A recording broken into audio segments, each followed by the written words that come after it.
बिस्मिल्लाहिर्रहमानिर्रहीम। Welcome to conceptual nursing academy.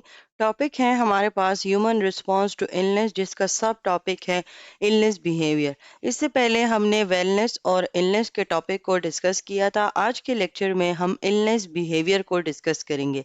Illness, जैसे कि आपको पता है कि ये सब्जेक्टिव फीलिंग होती है, यूनिक फीलिंग होती है, जो कि एक ह्यूमन बॉडी किसी भी डिजीज़ प्रोसेशन की तरफ, किसी भी डिजीज़ प्रोग्रेशन की तरफ जो है ना वो उसको शो करती है। जब डिजीज़ प्रोसेस हो रही होती है या डिजीज़ की प्रोग्रेशन हो रही होती है, उस टाइम पे बॉडी जो है वो इलनेस की तरफ, उस डिजीज़ की तरफ रिस्पॉन्स शो करती है।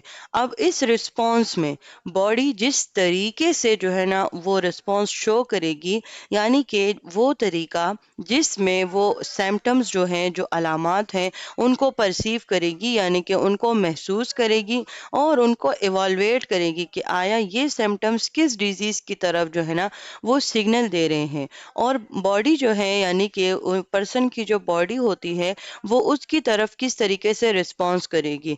या तो वो सिम्टम पेन का हो सकता है कि उसको दर्द हो रहा होगा या डिस्कम्फर्ट हो रही होगी, या कोई भी उसकी माल फंक्शन हो जाती है। अब देखिए, जैसे कि पैथोलॉजी आ जाती है ना बॉडी में, इलनेस की वजह से जब बॉडी में पैथोलॉजी आती है, डिजीज़ आती है, उसकी तरफ बॉडी जो है वो रिस्पॉन्सेस शो करती है सिम्टम्स की शक्ल में और साइंस की शक्ल में। अब वो सिम्टम्स की शक्ल में क्या होती है कि वो पर्सन उन डिजीज़ सिम्टम्स की तरफ या उन अलामात या उन डिस्कम्फर्ट की तरफ बॉडी जो है जिस तरीके से अपना रिस्पॉन्स शो करेगी, तो वो होगा इलनेस बिहेवियर।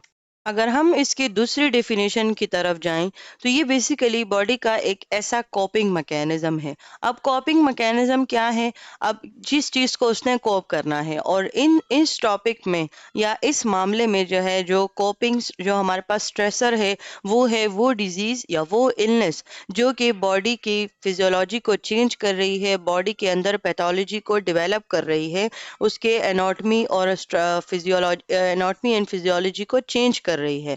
तो ये बेसिकली एक ऐसा कॉपिंग मैकेनिज्म है जो कि उस डिजीज को कोप करेगा, उस इलनेस को जो है ना वो ओवरकम करेगा। इसमें वो तमाम तरीके शामिल हो जाएंगे, यानी कि इलनेस बिहेवियर में वो तमाम वेज शामिल हो जाते हैं जिसके ज़रिए बॉडी जो है वो अपने जो उसकी जो पैथोलॉजी आई है उसको कैसे डिस्क्राइब कर रही है, फिर उसको वो कैसे मॉनिटर कर रही है, यानी कि वो किस तरीके से उसको मेजर कर रही है, सिम्टम्स को कैसे समझ रही है। एंड देन जब सिम्टम्स की बॉडी